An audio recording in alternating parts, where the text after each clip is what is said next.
Nellore parliament YCP అభ్యర్థిపై clarity వచ్చింది. Sitting MP Adala Prabhakar Reddy Nellore rural assembly సమన్వయకర్తగా వ్యవహరిస్తుండడం వల్ల వచ్చే ఎన్నికల్లో కొత్త అభ్యర్థిని బరిలోకి దింపుతోంది వైసీపీ.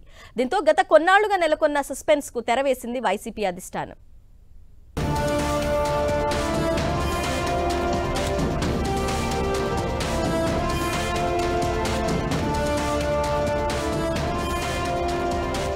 నెల్లూరు ఎంపీగా వచ్చే ఎన్నికల్లో వైసీపీ తరపున రాజ్యసభ సభ్యులు వేమిరెడ్డి ప్రభాకర్ రెడ్డి పోటీ చేయనున్నారు. గత కొంతకాలంగా ప్రభాకర్ రెడ్డి అభ్యర్థనే ప్రచారం జరిగినా పోటీకి ఆయన సుముఖంగా లేరనే టాక్ కూడా వినిపించేది. నెల్లూరు నుంచి లోక్సభకు పోటీ చేయాలంటే తాను చెప్పిన అభ్యర్థులకు అసెంబ్లీ ఎన్నికల్లో టికెట్లివ్వాలని, ప్రస్తుతం ఉన్న సిట్టింగులను తప్పించాలని ప్రభాకర్ రెడ్డి కండిషన్ పెడుతున్నట్లు విస్తృత ప్రచారం జరిగింది. ఈ ప్రచారానికి ఫుల్ స్టాప్ పెడుతూ వేమిరెడ్డే లోక్సభ బరిలో నిలవాలని అధిష్టానం ఆదేశించినట్లు చెబుతున్నారు.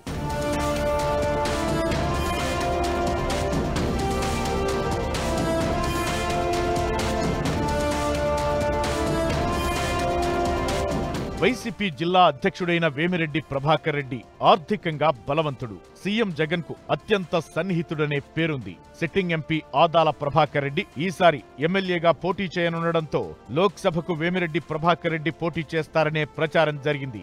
అయితే తాను ఎంపీగా పోటీ చేయాలంటే నెల్లూరు సిటీ, కావలి, ఉదయగిరి అసెంబ్లీ నియోజకవర్గాల్లో సిట్టింగ్ ఎమ్మెల్యేలు, ఇన్ఛార్జీలను మార్చాలని వేమిరెడ్డి పార్టీని కోరినట్లు టాక్ నడిచింది. దీనికి అధిష్టానం అంగీకరించలేదని, సిట్టింగులు ప్రస్తుత ఇన్ఛార్జీలే కొనసాగుతారని స్పష్టం చేసినట్లు చెబుతున్నారు.